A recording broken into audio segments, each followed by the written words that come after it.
যে নজুলের ধারাবাহিকতাটা, এটা সূরা ফাতিহা থেকে সূরা নাস পর্যন্ত এই ধারাবাহিকতায় কি হয়েছে, নাজিল হয়েছে। আল্লাহ তাআলা ভালো জানেন, আমাদের জানা মতে। তো লাইলাতুল কদরে লাহুল মাহফুজ থেকে প্রথম আসমানে এসেছে।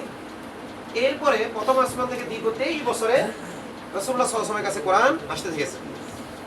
অন্যান্য কিতাবগুলো নবীরা যেতেন আল্লাহর বিশেষ জায়গায়, যেখানে আল্লাহ তাআলা তাকে যেতে বলতেন তিনি যেতেন, ওখানে আল্লাহ তাআলা লিখিতভাবে কোরআনের কপি, সিলেট অথবা যেইভাবেই ওই যুগের প্রচলন অনুযায়ী আল্লাহ তাআলা দিয়ে দিতেন। কিন্তু কোরআন একমাত্র কিতাব যেটা নাজিল হয়েছে প্রথমে লাইলাতুল কদরে, তারপরে কি ধীরে ধীরে। তো এই ধীরে ধীরে নাজিল হয়েছে, সর্বপ্রথম কোন আয়াতটা নাজিল হয়েছে বলে সবাই পড়েন, ইকরা বিসমি রাব্বিকাল্লাযী খালাক। এই আয়াতটা কার উপরে নাজিল হলো? মুহাম্মদ সাল্লাল্লাহু আলাইহি ওয়াসাল্লামের উপর। তিনি বলেন, মা আনা বিকারিন, আমি তো নিরক্ষর, আমি তো পড়াশোনা শিখি নাই, কোনো প্রতিষ্ঠানে পড়ি নাই। এবং যেই জাতিকে আল্লাহ তাআলা সম্বোধন করেছেন মুহাম্মদ সাল্লাল্লাহু আলাইহি ওয়াসাল্লামের মাধ্যমে, সেই জাতিও ছিল উম্মি জাতি, নিরক্ষর। মাত্র 17 জন বা 19 জন লোক পড়াশোনা জানতো, আর তাদের সবাই যে ইসলাম গ্রহণ করেছে তা তো না। তো এই জাতিটাকে আল্লাহ তাআলা সবার আগে মুসলিম জাতিকে নামাজের বিধান, রোজার বিধান, হজের বিধান, জাকাতের বিধান, জিনা করো না, ব্যভিচার করো না, এসব কথা বলেছেন নাকি পড়ার কথা বলেছেন? প্রথম বিধানই হলো পড়ো। একজন মানুষ যখন মুসলিম হয় তখন প্রথম বিধানই হলো তার উপরে, তার জন্য পড়তে হবে। এখন আল্লাহর বিধান জানতে হবে, তাকে কোরআন পড়তে হবে, তাকে হাদিস পড়তে হবে। এগুলো প্রথম বিধান। তলাবুল ইলমি ফারিদাতুন আলা কুল্লি মুসলিম। ইলমে দ্বীন শিক্ষা করা প্রত্যেক মুসলমানের উপর কি ফরজ। তলব থাকা, তলব, শিক্ষা করা বলা হয় না। ইলমে দ্বীনের তলব থাকা, তলব মানে কি? অন্বেষা, শিখার আগ্রহ। শিখার আগ্রহ থাকে না শুধু মুনাফিকের মধ্যে। বলেন, দ্বীন শিখার আগ্রহ থাকে না কার মধ্যে?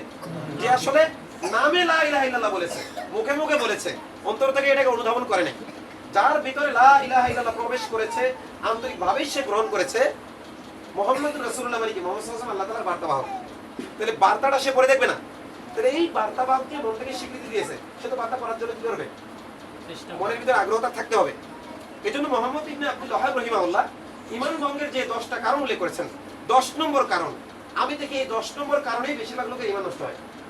10 নম্বর কারণ হলো আল ইরাজ আন দীনিল্লাহ, দ্বীন বিমুখতা। লা ইয়ালামুহু ওয়া লা ইয়াতাআল্লামুহু, সে নিজে দ্বীন জানেও না, জানার চেষ্টাও করে না। এটা হলো কি বলেন? দ্বীন বিমুখতা।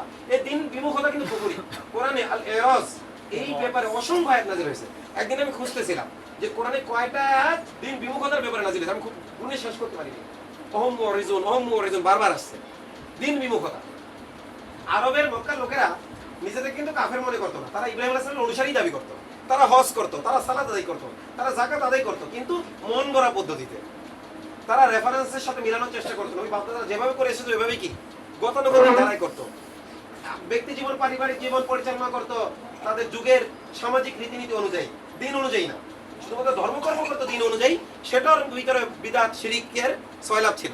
আপনারা একটু ইতিহাস পড়ে দেখবেন, বিশেষ করে আর রহিকুল মাকতুমের শুরুর অংশটা আপনারা পড়বেন। রাসূল আসার পরের জীবনী নিয়ে খুব আলোচনা হয়। বর্তমান জাহিলি সমাজকে চিন্তা হইলে রাসূল আসার আগের সময়টা নিয়ে আপনাদের পড়াশোনা করতে হবে। মানুষ সব সামনে বসে, আলেমরা যারা আছেন, আমি হয়তো সবাই খেয়াল করে নেই, দয়া করে সামনে চলে আসবেন। তো রাসূলুল্লাহ সাল্লাল্লাহু আলাইহি ওয়াসাল্লামের জীবনের আগের জীবনটা পড়ে দেখবেন, বর্তমান জাহিলি মুসলিম সমাজের সাথে পুরোপুরি মিলে যায়। মক্কার যে জাহিলি সমাজ ছিল, কাফের সমাজ, আর আমাদের জাহিলি মুসলিম সমাজের সাথে একদম খাপে খাপ মিলে যায়। এমন একটা অনুষঙ্গ পাবেন না যেটা আমাদের মুসলিম জাহিলি সমাজের মধ্যে নেই। এটা জানতে আপনার পড়তে হবে না, না পড়লে আপনি জানতে পারবেন। আজকে দেখেন কত পার্সেন্ট মানুষ মাদ্রাসায় পড়ে। আমার মাদ্রাসায় যে কটা মাদ্রাসা প্রতিষ্ঠান আছে, কয়টা প্রতিষ্ঠানে সঠিক শিক্ষাটা আছে? আর বড় একটা অংশ যে থেকে যাচ্ছে মাদ্রাসার বাইরে, তাদের দিন শিক্ষা কি হবে? এই যে আপনারা হয়তো পেপার পত্রিকা দেখেছেন, ঢাকা বিশ্ববিদ্যালয়ের মুসলিম নামধারী শিক্ষকরা ইফতার পার্টির বিরোধিতা করতেছে না? কোরআন তেলাওয়াতের বিরোধিতা করতেছে। তারা কিন্তু মুসলমানের সন্তান। আব্দুর রহিম, আব্দুল করিম, লতিফ সিদ্দিকী, এই টাইপের নামগুলো না সব একটাও কি কোনো হিন্দুর সাহস নাই সরাসরি এখনো কি করবে এইভাবে কট্টরভাবে বলে না। কিন্তু হিন্দুত্ববাদীদের লিড পেয়ে ভিতর থেকে তারা কি করতে, তাদের মুখ দিয়ে এই কথাগুলো বেরোচ্ছে। এই মুসলিম নামধারী মুরতাদরা, এরা মুরতাদ হয়েছে, আমাদের দায় নেই, এখানে এই সমাজের দায় নেই। ডারউইনের মতবাদ পড়েছে, বিশ্বাস করেছে, বিপরীতটা তো করে নাই। কোরআন তো তারা পড়ে নাই, কোরআন নিয়ে আমরা তার কাছে যাই নাই। তো এই প্রজন্মটা কি একদিনে তৈরি হয়েছে? আমাদের ওলামা একরাম যে নুরানি মাদ্রাসার কথা বলেছেন, মূলত এটা হলো ইসলামিক স্কুল। আসলে আমি মনে করি ওনারা মাদ্রাসা নামটা দিয়ে, আমার মনে হয় আর কি, আল্লাহ ভালো জানে, যে হয়তো ওনারা এটা ভুলই করেছেন, আমার মনে হয়। কারণ এখানে 60% হলো জেনারেল সাবজেক্ট আর 40% কি ইসলামিক সাবজেক্ট। এখন ওই যে নুরানি মাদ্রাসাও নাম শুনলেই মনে করে এটাও একটা মাদ্রাসা, এনে দেবো না। অথচ এই নুরানি মাদ্রাসায় যে স্কুলের বিষয়গুলো আরো ভালোভাবে পড়ানো হয় এটা অনেকেই জানে না। কিন্তু এটার নাম যদি স্কুল দিত তাহলে তারা যারা স্কুলে পড়াবে তারা বুঝতো হ্যাঁ আমার ছেলে ডাক্তার ইঞ্জিনিয়ার হওয়ার পাশাপাশি কি হবে, দ্বীনের মৌলিক বিষয়গুলো কমপক্ষে জানবে। বড় বড় মুফতি মুহাদ্দিস সবাই হবে না। এই নুরানি শিক্ষা গ্রহণ করে কেউ মাওলানা লাইনে আসবে, কেউ মুফতি হবে, কেউ মুহাদ্দিস হবে, কেউ ডাক্তার হবে, কেউ ইঞ্জিনিয়ার হবে। কিন্তু প্রাইমারি লেভেলে থাকার দরকার ছিল না মৌলিক শিক্ষাটা, বরং মুসলিম দেশ হিসেবে সরকারিভাবে বাধ্যতামূলক হওয়া দরকার ছিল নুরানি শিক্ষা। কিন্তু অত্যন্ত দুঃখজনক হলো এক মন্ত্রী বলছে যে স্কুল কলেজে ছাত্রছাত্রী কমে যাচ্ছে। এই যে বিশেষ করে প্রাইমারি স্কুলে কথা বলেছেন না, প্রাইমারি স্কুলে শিক্ষার্থী কমে যাচ্ছে। এই যে আমাদের মাওলানা সাহেব উনিও কিন্তু একজন প্রাইমারি শিক্ষক এবং উনিও মাশাআল্লাহ আমাদেরকে অনেক সাপোর্ট করেন, প্রচার প্রচারণা করি এবং অনেকভাবে আল্লাহ তাআলা ওনাকে নিরাপত্তা দান করুন, ওনার জীবন জীবিকা বরকত দান করুন সাইফুল ভাই। তো যাই হোক, তো এই যে আপনার নুরানি শিক্ষাটা এটা কি আসলে মাদ্রাসা না স্কুল বলেন তো? ভালো মতো বুঝছেন কিনা? এর মধ্যে 60% বা তার বেশি হলো কি জেনারেল সাবজেক্ট, আর 40% বা তার কম হলো কি প্রায় কোনো জায়গায় একটু তারতম্য থাকতে পারে হলো আপনার ইসলামিক সাবজেক্ট। এটা কিন্তু মূলত স্কুল। এখানে পড়লে আপনার বাচ্চা আমরা চ্যালেঞ্জ করতে পারি যে কোনো প্রাইমারি স্কুলের সবচেয়ে ভালো যে লিখবে, আর আমাদের এখানে যার হাতে লেখাটা সবচেয়ে খারাপ হবে তবু আমাদের এটাই বেস্ট হবে। দেখবেন আমার আইডিতে যারা আছেন আমি কিছু শেয়ার করি, দেখবেন আমার ওই সিলেটে একটা মাদ্রাসা আছে, দেখবেন ওদের ওই যে প্রথম শ্রেণী দ্বিতীয় শ্রেণীর ছাত্রদের হাতের লেখা আমরা শেয়ার করি মাঝে মাঝে আমার আইডি থেকে। দেখবেন যে কত চমৎকার হাতের লেখা, সারা স্কুলে সারাও লিখতে পারে না। আমি তো জেনারেল স্কুলে 9 পর্যন্ত পড়েছি, আমার হাতটা কিন্তু ভালো না। তারপরে ইংলিশ ক্লাস ওই নুরানিতে ক্লাস 5 পর্যন্ত পড়েছে আর প্রাইমারিতে ক্লাস 5 পর্যন্ত করে, দেখবেন যে কার ইংলিশটা ভালো, এরকম প্রত্যেকটা বিষয়। এবং পাশাপাশি আমার লাভ কি হচ্ছে এখানে, আমার ছেলেটা আল্লাহকে চিনতেছে, আমার ছেলেটা রসুলকে চিনতেছে। সে যদি ডাক্তার হয় তাহলে আমার মেয়েটা যদি ডাক্তার হয় তাহলে বলবে না যে তোমার সিজার করতে হবে, যেখানে সিজার লাগবে সেখানেই সিজার করবে, যেখানে লাগবে না সেখানে বলে বোন তোমার সিজার প্রয়োজন নেই, আল্লাহর উপর ভরসা করো। এখন এই ডাক্তারের নিজের ভরসা নেই আল্লাহর উপর, ও তার একজনে কাটবে। আপনার কুলিয়ারচর কিশোরগঞ্জ এক ডাক্তার আছে, সরকারি হাসপাতাল ডাক্তার, তিনি তার স্ত্রীকে সিজার করেছেন। এখন আমাকে ফোন করেছে হুজুর আপনার একটা ভিডিও দেখে আল্লাহর উপর তাওয়াক্কুল হয়েছে, এখন থেকে আমার স্ত্রীকেও সিজার করবো না, অন্যদেরকেও না করার জন্য উৎসাহিত করবো। বলছে আমরাও তো জানি ক্ষতি করে কিন্তু ওইভাবে ভরসা করতে পারি না। যে আমার ভাই সিঙ্গাপুর গেছে ভাবিকে নিয়ে ঘুরতে, ভাবির ওই রকমের তাওয়াক্কুল নেই যে কি নরমালি করবেন, কিন্তু ওই দেশে নাকি সিজার নাই, বাধ্য হয়ে নরমালি করতে হয়েছে।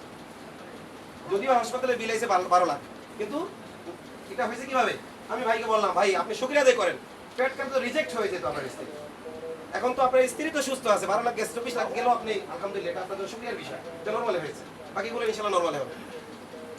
তো যাই হোক, এরপরে যত ধরনের দুর্নীতি রডের বদলে বাস দিচ্ছে, এই ইঞ্জিনিয়ার গুলো যদি নুরানি শিক্ষা থেকে তাকওয়া নিয়ে গিয়ে তারপরে পড়াশোনা করতো, ডাক্তার হয়তো ইঞ্জিনিয়ার হইতো, তাদের ভিতরে ওই তাকওয়াটা যদি ধরে রাখতে পারতো, তাই কি এইবার রডের বদলে বাস দিত? আরো যত ধরনের দুর্নীতি আছে আমাদের সব জায়গায়, এখন শুধুমাত্র দুর্নীতির বিরুদ্ধে খুলি কেস ফ্যাস করলেই হবে। আজকে আরেকজন দুর্নীতি করছে, আরেকজন আমলা, আপনি ওটার বিরুদ্ধে বলছেন, আবার আপনি নিজেও চাচ্ছেন আপনার সন্তানটা যদি ওইরকম আমলার মতো হইতে পারতো, সেখানে দুর্নীতির বিরুদ্ধে করছে, কিন্তু তার সন্তান যখন আমলা হচ্ছে কিন্তু সে তার সন্তান হয়তো ওই একই কাজ করছে। তো এই জন্য আমাদের হুনাফা ইসলামিক স্কুলের লক্ষ্য এবং উদ্দেশ্যটা মনে হয় আপনাদের বুঝাইতে পারছি। এটা কিন্তু মাদ্রাসা না, এটা হলো কি বলেন স্কুল। তবে আমাদের মাদ্রাসার চাইতেও এটার প্রতি আমরা বেশি গুরুত্ব দেব, আমরা সচেতন হয়ে গেছি। যখনই ওই মন্ত্রী বলেছে যে নুরানি শিক্ষাগুলো কন্ট্রোল করবে, আমি ভেবেছি আশেপাশে তো কত আছে নুরানি, আমি আর এখানে কিতাব বিভাগটা চলুক, বিশেষ করে যেই সকল বিষয়ে অন্য জায়গায় গবেষণা নেই সেগুলো করি। কিন্তু যখন সে বলল যে এগুলোকে কন্ট্রোল করতে হবে, ইমাম ইবনে তাইমিয়া রাহমাতুল্লাহ বলেন সঠিক ইসলাম বুঝতে হইলে, সঠিক মুসলিম চিনতে হইলে ইসলামের শত্রুদের দিকে তাকাও, তারা কোনটার বিরোধিতা করতেছে। তারা যেহেতু নুরানি শিক্ষার বিরোধিতা করতে, তাহলে বোঝা যাচ্ছে এটা অবশ্যই মুসলিম উম্মার জন্য প্রোডাক্টিভ একটা বিষয়। কি বলেন? প্রোডাক্টিভ বিষয় না? তাহলে ওর মতো মুরতাদ এর বিরোধিতা কেন করবে? তো এই জন্য আপনাদেরকে কিন্তু আমরা প্রতি বছর আমরা ইফতার মাহফিল করি, ব্যাপকভাবে দাওয়াত দিই। এবার কিন্তু ব্যাপকভাবে দাওয়াত দিইনি, আমরা বিভিন্ন মহল্লা থেকে বিশেষ প্রতিনিধি দাওয়াত দিচ্ছি, তাই না?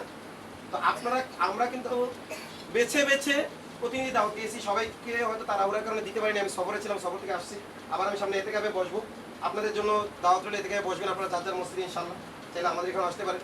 তো সবাই এতেকাফে বসবেন ইনশাআল্লাহ। তো আমি এতেকাফে যেহেতু বসবো, সময় নেই তাড়াহুড়া করে এই প্রোগ্রামটা করা, হয়তো অনেক ভাই যদি মনে করুন হয় তাদেরকে আমার পক্ষে হুজুর খাই করবেন যে তারা ওরা কারণে আপনাকে দাওয়াত দিতে পারেন নাই, বাকি হুজুর আপনাকে মহব্বত কম করেন না।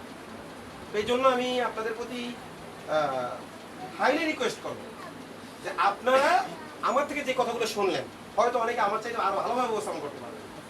আমি তো অল্প সময় তাড়াহুড়া করে হয়তো উপস্থাপনটা করতে পারিনি। আপনারা সুন্দরভাবে আপনারা যেই এলাকা থেকে আসছেন, যত দূরই হোক, আমরা ওখানে ইনশাআল্লাহ গাড়ি পাঠাবো। এবং অন্যান্য নুরানির চাইতে আমাদের একটা বিশেষ বৈশিষ্ট্য হলো আমাদের এখানে আকীদার কিতাব পড়ানো হবে নুরানিতে, যেটা অন্য কোথাও পড়ানো হয় না। যেমন ওযু ভঙ্গের কারণ প্রত্যেকটা নুরানিতে শেখানো হয় কি হয় না বলেন? কিন্তু আমরা দেখবেন কয়টা নুরানিতে ঈমান ভঙ্গের কারণ শেখানো হয়। অথচ ঈমান ভঙ্গের কারণ শেখা ওযু ভঙ্গের কারণ শেখার চেয়ে বেশি জরুরি না? ঈমান যদি ভেঙে যায় না, আপনি ওযু 100 বার করলে কি পবিত্র হবেন? আল্লাহ কোরআনে বলেছেন ইন্নামাল মুশরিকুনা নাজাস, ইন্নামাল মুশরিকুনা, মুশরিক হলো নাপাক। কোনো মুমিন পুরুষ যেন মুশরিক নারীকে বিয়ে না করে। এখন একজন দ্বীনী ভাই তিনি একজন মুশরিক নারীকে বিয়ে করে বসতে দেন, কারণ কি? কোন নামধারী মুসলিম, ঈমান ভঙ্গের কারণ জানা নেই। কথা বুঝলেন? যে মেয়ে বলে দাড়ি তো হলো ছাগলের মতো দাড়ি আসছো, এটা কি ঈমান ভঙ্গের কারণ না?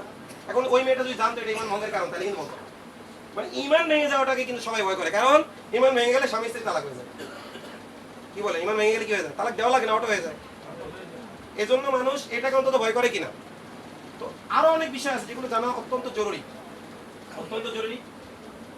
এই জন্য অন্যান্য নুরানিতে যা শেখানো হয় তা তো হবেই, এবং আমরা এমন একটা নুরানি করব ইনশাআল্লাহ, আমাদের দেখা দেখি আশেপাশের নুরানিগুলো উন্নত হয়ে যাবে।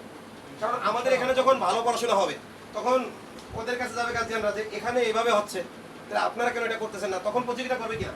আমরা কোনো আশেপাশের কোনো নুরানি মাদ্রাসার প্রতিদ্বন্দ্বী নই, তবে অবশ্যই প্রতিযোগী। কারণ আমরা যদি তাদের চেয়ে ভালো করি, আমাদের দেখা দেখি তারা আরো ভালো করে, ওইটা সব আমরা পাবো না? আল্লাহ বলেছে ওয়ালি মিসলি হাযা ফালিয়াতানাফাসিল মুতানাফিসুন। দ্বীনি বিষয়ে যেন মুমিনরা একে অপরের সাথে প্রতিযোগিতা করে। আউস এবং খাজরাজ গোত্র, এক গোত্র কি করলো? রাসূলকে যারা গালি দেয় তারা কতল করে দিয়ে আসলো। তখন পাশের গোত্র বলতেছে যে ওরা আমরা তো একই সাথে মুসলমান হইলাম প্রতিযোগিতা করে, এখন ওদের গোত্রের একজন লোক এক মুরতাদকে কতল করেছে, শাতিমকে, রাসূলকে গালি দেওয়ার কারণে কতল করেছে। ওরা তো আল্লাহর কাছে অনেক বেশি প্রিয় হয়ে গেল রে, আমাদের গোত্রে তো এমন দরকার। তো এরা আবার খুঁজতেছে যে এই ধরনের কাজ আমরা কি করতে পারি। এই জন্য সাহাবীদের মধ্যে কি ছিল? দ্বীনি কাজে প্রতিযোগিতা ছিল। এখন আপনারা যারা প্রতিনিধি আসছেন, এখন ইফতার আমি এখন আর সময় নেব না, আপনারা ইফতারের শুরুতে বসে যান এবং কে কতজন ছাত্র জোগাড় করে দেবেন আমাদের। কারণ এই নুরানি সিস্টেমটা এমন, প্রথমে জমজমাট না হলে পরে আর করা যায় না। কথা কি বুঝাইতে পারছি আপনাদেরকে? এখন আপনারা ইফতারের জন্য কাতারবন্দি হয়ে বসে যান ইনশাআল্লাহ। এবং আমার এই খাতা